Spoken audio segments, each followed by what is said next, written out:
നമ്മൾ ചോദിക്കും അപ്പോൾ വെരിക്കോസ് ഉണ്ടോ എന്ന് ചോദിക്കുമ്പം എനിക്ക് വെരിക്കോസ് ഇല്ല എന്ന് പറയും. പക്ഷേ സിംറ്റംസ് ഏകദേശം വെരിക്കോസുമായിട്ട് ബന്ധപ്പെട്ട രീതിയാണ് കിടക്കുന്നത്. അപ്പം പൊതുവേ ഞാൻ ഈ പറയുന്നത് ഈ മെഡിക്കൽ ടെക്സ്റ്റിലുള്ള ഒരു എക്സ്പ്ലനേഷൻ അല്ല, സാധാരണ ഒരാൾക്ക് മനസ്സിലാകാനായിട്ടുള്ള ഒരു എക്സ്പ്ലനേഷനാണ്. ഒന്ന് ആലോചിച്ച് നോക്കണം, ഒരു കവിള് കുടിച്ച സമയത്ത് വരെ കാലിൽ പൊട്ടി ഒലിച്ച് വ്രണമായി 100% അത് ക്ലിയർ ആക്കാൻ നമ്മളെ കൊണ്ട് പറ്റും. അതായത് ഒരിക്കലും വരാതെ നമുക്ക് നോക്കാൻ പറ്റും. അപ്പം ചില കാര്യങ്ങളാണ് നമ്മൾ മെയിനായിട്ട് അതിന് ശ്രദ്ധിക്കേണ്ടതേ ഉള്ളൂ.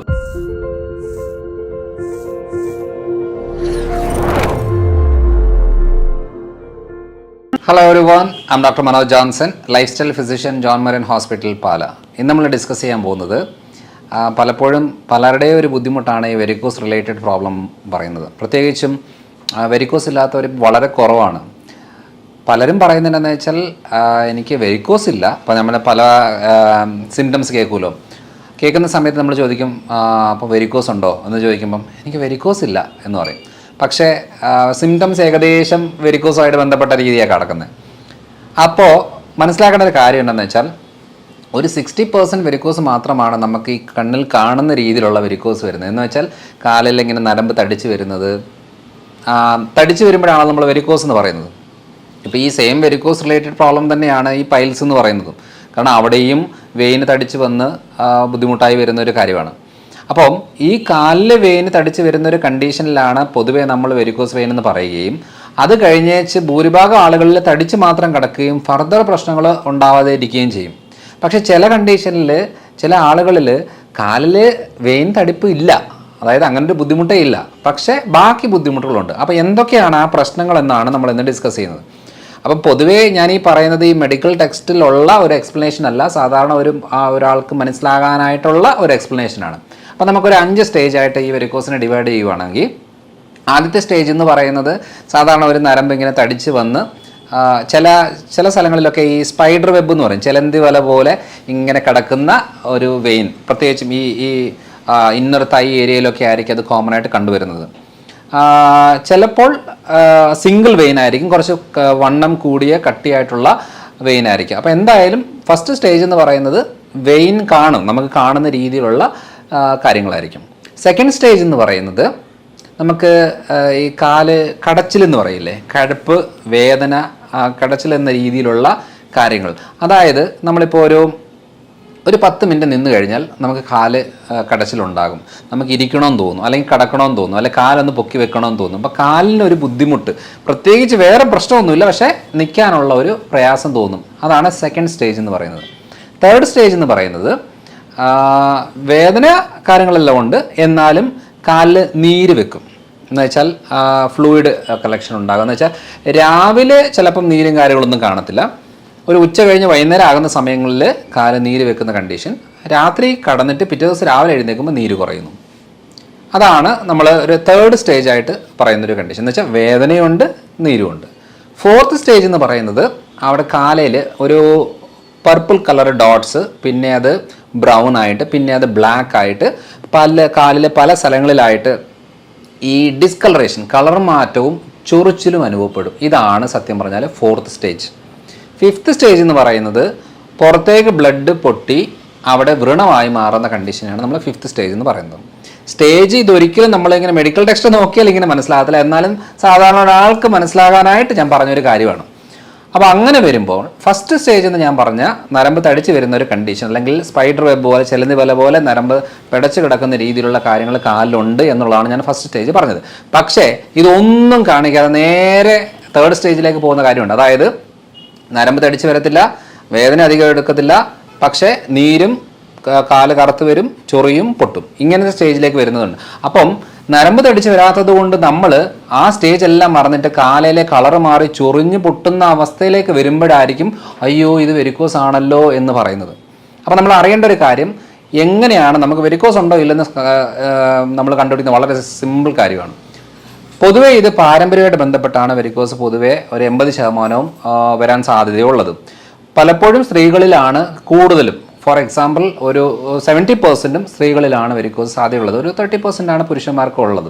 70% വരാൻ കാരണം എന്താണെന്ന് വെച്ചാൽ ഇത് ഒരു ഓവർ സ്ട്രെയിൻ ആയിട്ട്, അല്ലെങ്കിൽ പ്രഗ്നൻസി സമയങ്ങളിൽ, വെയിറ്റ് കൂടുന്ന സമയങ്ങളിൽ, ഹോർമോണൽ വേരിയേഷൻസ് വരുന്ന സമയങ്ങളിൽ, ഇതൊക്കെയാണ് ഇത് മെയിനായിട്ടും സംഭവിക്കുന്നത്.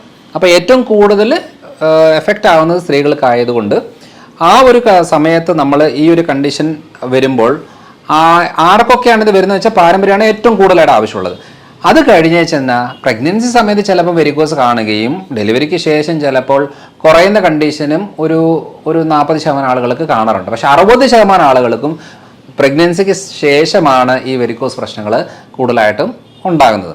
അപ്പോൾ അങ്ങനെ വരുമ്പം എനിക്ക് വെരിക്കോസ് ഇല്ല എന്ന് പറഞ്ഞിരിക്കുന്നതിന് മുമ്പ് എൻ്റെ അമ്മയ്ക്ക് വെരിക്കോസ് ഉണ്ടെങ്കിൽ എനിക്ക് സാധ്യതയുണ്ട്. അപ്പോൾ എനിക്ക് സാധ്യത ഉണ്ടെന്ന് എങ്ങനെ തിരിച്ചറിയാം? വളരെ സിമ്പിളാണ്. നമ്മൾ കുറച്ച് നേരം നിന്ന് കഴിഞ്ഞാൽ കാല് കഴിക്കാൻ തുടങ്ങും. കാല് കഴിക്കുമ്പോൾ തന്നെ നമ്മൾ ആലോചിക്കണം, ഓക്കെ വെരിക്കോസിന് സാധ്യതയുണ്ടല്ലോ എന്നുള്ളത്. അത് നരമ്പ് തടിച്ചു വരണമെന്ന് ഒരു നിർബന്ധവുമില്ല. കാല് കഴിക്കുന്നതിന് വേറൊരു കാര്യം കൂടെ ഉണ്ട്. ഇപ്പം മെൻസ്ട്രുവേഷൻ റിലേറ്റഡ് ആയിട്ടുള്ള പീരിയഡ്സ് റിലേറ്റഡ് ആയിട്ടുള്ള പ്രശ്നങ്ങളിലും കാല് കിഴപ്പുണ്ടാകും. അതേപോലെ തന്നെ വിറ്റമിൻ ഡി കുറവുള്ള ആളുകളിലും കാല് കിഴപ്പ്. ഇപ്പം ഞാൻ വിറ്റമിൻ ഡി സപ്ലിമെൻറ്റ് കഴിക്കുന്ന ഒരാളാണ്. അപ്പോൾ ഹൈ ഡോസ് അല്ല കഴിക്കുന്നത്. അപ്പോൾ എനിക്ക് 2 ആഴ്ച കഴിഞ്ഞ് 3 ആഴ്ച ആകുന്ന സമയത്ത് ഞാൻ എടുത്തില്ലെങ്കിൽ കാല് കിഴപ്പ് അനുഭവപ്പെടും. സോ അതേപോലെ തന്നെ സ്ത്രീകളിലാണെങ്കിലും വിറ്റമിൻ ഡി വളരെ ആവശ്യമാണ്. അപ്പോൾ വെരിക്കോസ് കണ്ടീഷനിൽ ഈ വിറ്റമിൻ ഡി എടുത്താലും കാലിൻ്റെ കടച്ചിൽ മാറില്ല എന്നുള്ളതാണ് മെയിനായിട്ടുള്ളൊരു കാര്യം. അപ്പോൾ ആദ്യത്തെ സ്റ്റേജും സെക്കൻഡ് സ്റ്റേജും തേർഡ് സ്റ്റേജ്, അതായത് നീര് വെക്കുന്ന അളവ് വരെ ഉള്ളത് നമുക്ക് ഈസി ആയിട്ട് ക്ലിയർ ആക്കാൻ പറ്റുന്നൊരു കാര്യമാണ്. അപ്പോൾ അതിന് നമുക്ക് വലിയ രീതിയിലുള്ള ഡയറ്റോ കാര്യങ്ങളോ ഫോക്കസ് ചെയ്യേണ്ട ആവശ്യമില്ല. അത്യാവശ്യ കാര്യങ്ങൾ ശരീരപ്രകൃതം അനുസരിച്ച് വെയിറ്റ് ഉണ്ടെങ്കിൽ വെയിറ്റ് കുറയ്ക്കുക, അങ്ങനെയുള്ള കാര്യങ്ങൾ മാത്രം നോക്കേണ്ട ആവശ്യമുള്ളൂ. പക്ഷേ നമ്മൾ ശ്രദ്ധിക്കേണ്ട ഒരു കാര്യം എന്താണെന്ന് വെച്ചാൽ ഈ 4th സ്റ്റേജ് പറയുന്ന കാലിൻ്റെ കളറ് മാറി വരിക, ചൊറിച്ചിലുണ്ടാകുക, അല്ലെങ്കിൽ ചെറിയ രീതിയിൽ പൊട്ടുക എന്നൊക്കെ ഉണ്ടെങ്കിൽ അവരാണ് ഏറ്റവും കൂടുതൽ ശ്രദ്ധിക്കേണ്ടത്. കാരണം ഈ പറയുന്ന കാറ്റഗറിയിലുള്ള ആളുകൾക്ക് പാല് പറ്റില്ല. അപ്പോൾ ഇതും ക്ലിയർ ആയിട്ട് പറയാം, ഇതും മെഡിക്കൽ ടെക്സ്റ്റിൽ പറയുന്നില്ല. കാരണം വെരിക്കോസ് കണ്ടീഷന് സാധാരണ നമ്മുടെ ഏറ്റവും പോപ്പുലർ ആയിട്ടുള്ള ഒരു ട്രീറ്റ്മെൻറ്റ് മെത്തഡ് എന്ന് പറയുന്നത് സ്ക്ലീറോതെറപ്പി എന്ന് പറഞ്ഞാൽ മരുന്ന് ചെറിയ ചെറിയ വെയിൻസിന് കുത്തിവെച്ച് കരിച്ച് കളയുന്ന ഒരു മെത്തഡാണ്. പിന്നെ രണ്ടാമത് വരുന്നതെന്ന് പറയുന്നത് ലേസർ എന്ന് പറയുന്നത് ലേസർ ലൈറ്റ് ബീം പാസ് ചെയ്ത് ചൂടാക്കി വെയിനെ ചുരുക്കിയെടുക്കുന്നതാണ്. മൂന്നാമത് നമ്മൾ ചെയ്യുന്ന മെത്തഡ് എന്ന് പറയുന്നത് സർജറിയാണ്. സർജറി ചെയ്തേച്ച് ആ വെയിനെ നമ്മൾ കട്ട് ചെയ്ത് മാറ്റുക എന്നുള്ളതാണ്. നാലാമത്തെ മെത്തഡ് ചെയ്യുന്നത് പറഞ്ഞാൽ ഗ്ലൂ തെറപ്പിയാണ്. എന്ന് വെച്ചാൽ വെയിനിനുള്ളിലേക്ക് ഗം പോലൊരു സാധനം ഫില്ല് ചെയ്തിട്ട് ഒട്ടിച്ച് വെക്കുന്ന ഒരു ട്രീറ്റ്മെൻറ്റ് മെത്തഡാണ്. അപ്പോൾ ഈ എന്ത് ചെയ്തു എന്ന് പറഞ്ഞാലും വിതിൻ 6 മന്ത്സിനുള്ളിൽ ഇത് വീണ്ടും വരും. കാരണം റൂട്ട് കോസ് മാറുന്നില്ല. നമ്മൾ തടിച്ചു കിടക്കുന്ന പ്രശ്നം ഉണ്ടാക്കുന്ന വെയിനിനെ മാത്രം നമ്മൾ എടുത്തു കളയുക, ട്രീറ്റ് ചെയ്യുക, കരിച്ച് കളയുക എന്നൊക്കെ പറയുന്നത് മാത്രമേ പോകുന്നുള്ളൂ. അപ്പോൾ പുതിയതായിട്ട് വെയിൻ ഉണ്ടാകും. നമ്മളൊരു സർജറി ചെയ്തു, വിതിൻ 2 വീക്സിനുള്ളിൽ പുതിയ വെയിൻ വരികയും ആ വെയിന് കുറച്ച് നാൾ കൊണ്ട് ഈ പ്രശ്നങ്ങളെല്ലാം ഉണ്ടാകും. അത് വളരെ കോമൺ ആയിട്ടുള്ളൊരു കാര്യമാണ്. അപ്പോൾ അതുകൊണ്ട് ശ്രദ്ധിക്കേണ്ടതെന്ന് വെച്ചാൽ ഇതൊന്നും ഒരു സൊല്യൂഷൻ അല്ല.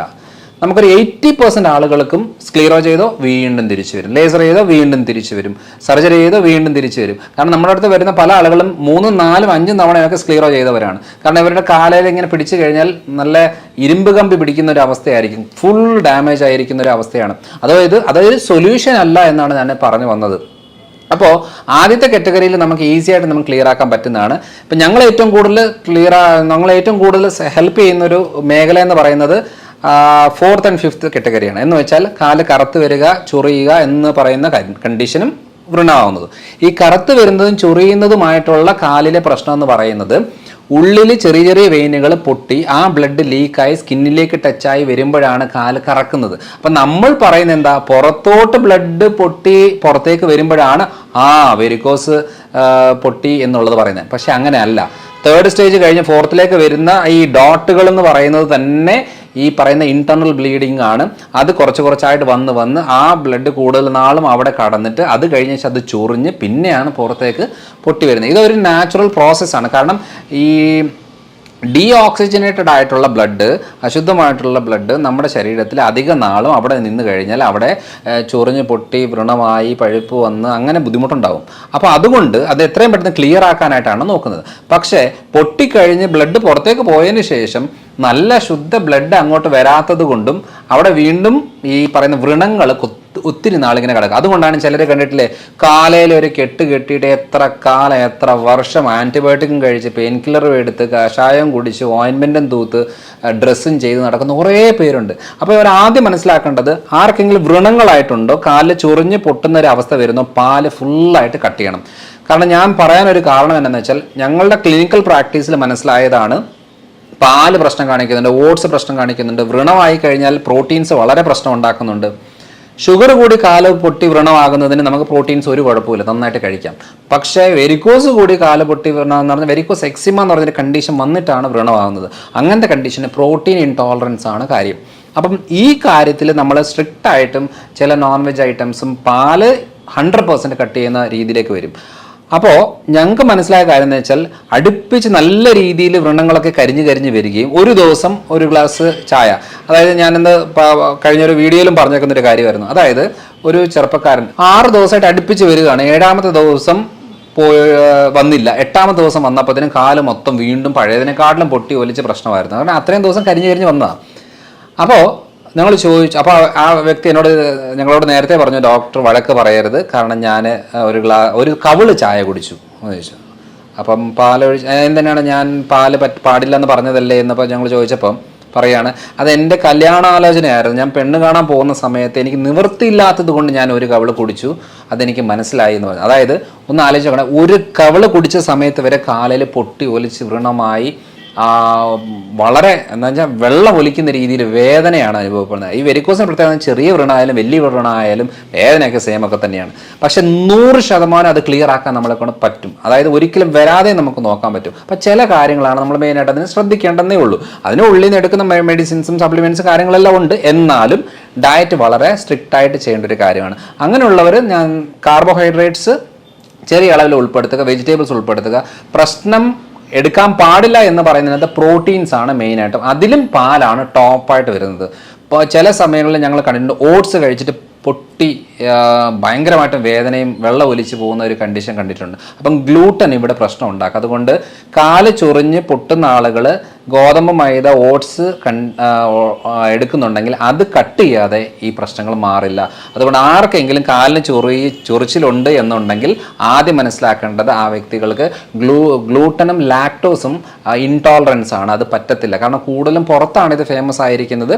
ഈ ഗ്ലൂട്ടൻ അലർജിയാണ്, ലാക്ടോസ് ഇൻടോളറൻസ് ആണെന്നൊക്കെ പറയാറുണ്ട്. പക്ഷേ നമ്മുടെ നാട്ടിൽ ഗ്ലൂട്ടൻ ലാക്ടോസിനെ കുറിച്ച് ഇപ്പോഴാണ് ഒരു അവയർനെസ് കിട്ടി വരുന്നത്. അന്നേരം പലരും വീഡിയോ കണ്ടതിന് ശേഷം അവരത് ഉപയോഗിക്കത്തില്ല. അന്നേരം പിന്നെ എപ്പോഴേലും കൺസൾട്ടേഷൻ വരുമ്പോൾ പറയാറുണ്ട്, ഡോക്ടർ വീഡിയോ ചെയ്തതിന് ശേഷം എൻ്റെ കാല് മൊത്തം വ്രണമായിരുന്നു, ചൊറിഞ്ഞ് പൊട്ടിയിരിക്കുമായിരുന്നു, ഞാൻ ഡോക്ടറിൻ്റെ വീഡിയോന് ശേഷം ഞാൻ ചപ്പാത്തി നിർത്തി, പാലുകൂടി നിർത്തി, എൻ്റെ ആ പ്രശ്നം ഫുള്ളായിട്ട് അത് ക്ലിയറായി, എനിക്ക് ഒത്തിരി സന്തോഷമുണ്ടെന്ന് പറയുന്നത്. കാരണം ഒരു മെഡിസിൻ എടുക്കാതെ തന്നെ നമുക്ക് ക്ലിയർ ആക്കാൻ സാധിക്കുന്ന ഒരു കാര്യമാണ്. പലപ്പോഴും നമ്മൾ സ്കിൻ ഗ്രാഫ്റ്റ് ചെയ്യും, വ്രണങ്ങളുടെ മുകളിൽ സ്കിൻ ഗ്രാഫ്റ്റ് ചെയ്താൽ നിൽക്കത്തില്ല. കാരണം ഉള്ളിൽ നിന്നുള്ള അലർജിക് സാധനം ഉള്ളിലേക്ക് വന്നു കഴിഞ്ഞാൽ ഓട്ടോമാറ്റിക്കായിട്ട് ഇത് പുറത്തേക്ക് പൊട്ടി ഒലിച്ചേ പറ്റും. അപ്പോൾ എത്ര രൂപ കൊടുത്ത് നമ്മൾ സ്കിൻ ഗ്രാഫ്റ്റ് ചെയ്ത് സർജറി ചെയ്ത് എടുത്തു എന്ന് പറഞ്ഞാലും വീണ്ടും ഇത് പ്രശ്നമുണ്ട്. അതുകൊണ്ട് വെരിക്കോസ് എന്ന് പറയുമ്പോൾ ആദ്യത്തെ 2-3 സ്റ്റേജ് എന്ന് പറയുന്നത് നമുക്ക് ഈ സ്ക്ലീറോയും ലേസറും ഒക്കെ ഉപയോഗപ്പെടും. പക്ഷേ 4th 5th സ്റ്റേജ് എന്ന് പറയുന്ന, അതായത് കാല് കറുത്ത് വരിക, ചൊറിഞ്ഞ് വരിക, പൊട്ടുക, വ്രണമാകുക, വേദന എടുക്കുക എന്ന് പറഞ്ഞ സ്റ്റേജിൽ ഈ പറയുന്ന ഒരു മെത്തഡും വർക്കൗട്ട് ആവില്ല. അത് ഡയറ്റും സ്ട്രിക്റ്റ് ആയിട്ട് നോക്കണം. അതിന് വേണ്ടുന്ന കഴിക്കാനുള്ള രീതിയിലുള്ള മെഡിസിൻസും സപ്ലിമെൻറ്റ്സും ആവശ്യമുള്ള കാര്യമാണ്. വിറ്റമിൻ ഡി ഏറ്റവും കൂടുതൽ ആവശ്യമാണ്, വിറ്റമിൻ ഇ ആവശ്യമാണ്. അതേപോലെ തന്നെ omega-3 ഏറ്റവും കൂടുതൽ മുറിവ് കരിയാനായിട്ട് ഹെൽപ്പ് ചെയ്യുന്നൊരെണ്ണമാണ്. മഗ്നീഷ്യം ഹെൽപ്പ് ചെയ്യുന്നൊരെണ്ണമാണ്. പിന്നെ പ്രോട്ടീൻ അവോയ്ഡ് ചെയ്തിട്ടുള്ള ഡയറ്റ് ഇതിനകത്ത് ഏറ്റവും കൂടുതൽ ഹെൽപ്പ് ചെയ്യും. ഇത്രയും കാര്യങ്ങളാണ്. പിന്നെ കഴിയുന്നതും ഓവർ സ്ട്രെയിൻ കൊടുക്കാതെ കാല് പൊക്കി വെച്ചേച്ച് അധികം നീര് വരാതെ നോക്കുവാണെങ്കിൽ പെട്ടെന്ന് കരിയും. അതാണ് അതിൻ്റെ പ്രത്യേകത. കാരണം പലപ്പോഴും ഞാൻ കണ്ടേക്കുന്നതിനകത്ത് ഈ ഹോട്ടലിലൊക്കെ ജോലി ചെയ്യുന്ന ഷെഫ് അവർക്കൊക്കെ എന്ന് പറയുന്നത്, അതേപോലെ സ്റ്റാഫ് നഴ്സുമാർ, ടീച്ചേഴ്സ്, ഇവരൊക്കെ കൂടുതൽ നേരം നിൽക്കുന്നത് ഒരിക്കലും വെരിക്കോസ് ഉണ്ടാക്കുന്ന ഒരു കാര്യമല്ല. വെരിക്കോസ് ഉള്ള പ്രശ്നമുള്ളവരെ പ്രശ്നം കൂട്ടുന്നു എന്നുള്ളതേ ഉള്ളൂ. കാരണം നിൽക്കുന്നത് ഒരു വെരിക്കോസ് ഉണ്ടാക്കുവാണെങ്കിൽ എത്രയോ പേര് നിൽക്കുന്നു. ട്രാഫിക് കോൺസ്റ്റബിൾ ഫുൾ ടൈം നിൽക്കുന്ന ആൾക്കാരാണ്. അങ്ങനെയെങ്കിൽ എല്ലാ ട്രാഫിക് കോൺസ്റ്റബിൾസിനും വരേണ്ടതല്ലേ, എല്ലാ ടീച്ചേഴ്സിനും വരേണ്ടതല്ലേ, അല്ലെങ്കിൽ ആരൊക്കെ നിൽക്കുന്ന ജോലി ചെയ്യുന്നുണ്ട് അവർക്ക് എല്ലാവർക്കും വരേണ്ടത്. പക്ഷെ അങ്ങനെയൊന്നും വരുന്നില്ല. ഇതിൽ കൂടുതലും ജീനുമായിട്ട് ബന്ധപ്പെട്ട് ഹെറിഡിറ്ററി ടെൻഡൻസി ഉള്ള ആളുകളിലാണ് ഏറ്റവും കൂടുതലായിട്ട് വരുന്നത്. അതുകൊണ്ട് സൊല്യൂഷനായിട്ട് പറയുന്ന കാര്യം എന്ന് പറയുന്നത്, നമ്മൾ ആദ്യത്തെ 3 കാറ്റഗറിയിൽ നമുക്ക് സ്ക്ലീറോയോ ലേസറോ സർജറിയോ കാര്യങ്ങളൊക്കെയാണ് ഒരു പരിധി വരെ നമുക്ക് ഉപയോഗപ്പെടും. നെക്സ്റ്റ് സ്റ്റേജിൽ ഏറ്റവും കൂടുതൽ ഉപയോഗപ്പെടുന്നത് ഡയറ്റ് പാറ്റേൺ ആണ്. അതേപോലെ തന്നെ അവരുടെ അലർജിക് റിയാക്ഷൻസ് ക്ലിയർ ആകാനുള്ള കാര്യങ്ങളാണ്. ഇങ്ങനെ വ്രണവും ബുദ്ധിമുട്ട് വരുന്നവർ IG ചെക്ക് ചെയ്യണം. കാരണം പ്രോട്ടീൻ ഇൻടോളറൻസ് കൂടുതലുള്ളപ്പോഴാണ് ഈ ബുദ്ധിമുട്ട് ഉണ്ടാകുന്നത്. അതേപോലെ തൈറോയ്ഡ് ആൻറ്റിബോഡീസ് ഒക്കെ ചെക്ക് ചെയ്യണം. HbA1c ചെക്ക് ചെയ്തിട്ട് 3 മാസത്തെ ആവറേജ് ബ്ലഡ് ഷുഗർ നോക്കി ആ ലെവൽ പ്രോപ്പറാണെന്ന് പറയുന്നത്. കാരണം ഷുഗറും ഉണ്ട്, വെരിക്കോസും ഉണ്ടെന്ന കണ്ടീഷൻ വരുമ്പോൾ ഭയങ്കര ബുദ്ധിമുട്ടാണ് ഒന്ന് ലെവലാക്കി കൊണ്ടുവരാനായിട്ട്. സോ അതുകൊണ്ട് ഏത് കാരണം കൊണ്ടാണ് ഇത് കരിയാത്തത് എന്ന് നോക്കിയിട്ടാണ് നമ്മളിത് ചെയ്യേണ്ടത്. അതുകൊണ്ട് വെരിക്കോസ് വെയിൻ്റെ പല സ്റ്റേജ് ഉണ്ട്, പല സ്റ്റേജുകൾക്കും പല പല രീതിയിലുള്ള ട്രീറ്റ്മെൻറ്റ്സ് ആണ് നമുക്ക് നേരായിട്ട് ആവശ്യമുള്ളത്. അല്ലാതെ എല്ലാത്തിനും ഒരേ ട്രീറ്റ്മെൻറ്റ് പറഞ്ഞുകൊണ്ടിരുന്നാൽ അതുകൊണ്ടാണ് പലർക്കും ഈ വെരിക്കോസ് പ്രശ്നങ്ങൾ പൂർണ്ണമായിട്ട് മാറാത്തതിൻ്റെ മെയിനായിട്ടുള്ള ഒരു കാര്യം. അപ്പം ഇത്രയും കാര്യങ്ങളാണ് വെരിക്കോസിനെ കുറിച്ച് നമുക്ക് റഫായിട്ട് പറയാനുള്ളത്. അപ്പോൾ വെരിക്കോസ് ബുദ്ധിമുട്ടുള്ളവരുടെ നമുക്ക് വൃഷണ ഭാഗത്തുള്ള ടെസ്റ്റിസിൻ്റെ ഭാഗത്തുള്ള വെയിനിന് വീക്കം വരും, അതിനെ വെരിക്കോസീൽ എന്ന് പറയും. പിന്നെ പൈൽസുമായിട്ട് ബന്ധപ്പെട്ട് എല്ലാ അവയവങ്ങളിലും വെരിക്കോസ് പ്രശ്നങ്ങൾ വരും. പക്ഷെ നമ്മൾ ഏറ്റവും കൂടുതൽ ഫോക്കസ് ചെയ്യുന്നത് കാലിൻ്റെയാണ്. കാരണം ഹാർട്ടിന് ഏറ്റവും കൂടുതൽ ദൂരമുള്ളത് കാലായതുകൊണ്ടും ആദ്യം ഡാമേജ് കാണിക്കുന്നത് കാലായതുകൊണ്ടുമാണ് നമ്മൾ ആദ്യം കാലിൽ ശ്രദ്ധിക്കുന്നത്. അതുകൊണ്ട് അവസാനം വരെ വെയിറ്റ് ചെയ്തിട്ട് അവസാനത്തെ സ്റ്റേജ് എന്ന് പറയുന്നത് വ്രണമായതോ കറുത്തു വരുന്ന സ്റ്റേജ് ആണെങ്കിൽ അതിനെ തൊട്ട് മുമ്പത്തെ സ്റ്റേജിലേക്ക് ആക്കി കൊണ്ടുവരാം എന്നുള്ളതല്ലാതെ ഒരിക്കലും പെർമനൻ്റ് ആയിട്ട് വെരിക്കോസ് മാറത്തേ ഇല്ല. അതുകൊണ്ട് അത്രയും അളവിലേക്ക് പോകുമ്പോഴാണ് ബുദ്ധിമുട്ട്. പോകുന്ന കരിയാത്ത വ്രണം വരെ ഈസി ആയിട്ട് കരിച്ചെടുക്കാൻ പറ്റും. അടുത്ത സ്റ്റേജിലേക്ക് വന്ന് അതിൻ്റെ മുമ്പത്തെ സ്റ്റേജ് ആയിട്ടുള്ള വെറും നരമ്പ് തടിച്ച് വരുന്ന അളവിലേക്ക് നമുക്ക് നിർത്താൻ പറ്റും. അത്രയും നമുക്ക് ചെയ്യാൻ പറ്റുള്ളൂ ഏത് രീതി ചെയ്താലും. അല്ലാതെ ഒരു സുപ്രഭാതത്തിൽ വെരിക്കോസ് വെയിനൊന്നും മാജിക് ചെയ്ത് വാനിഷ് ചെയ്ത് കളയാനൊന്നും പറ്റത്തില്ല. അപ്പോൾ ഇത്രയും കാര്യങ്ങളാണ് വെരിക്കോസിനെ കുറിച്ചുള്ളത്. അപ്പോൾ അടുത്ത തവണ അടുത്തൊരു വീഡിയോ ആയിട്ട് വരാം. ബൈ.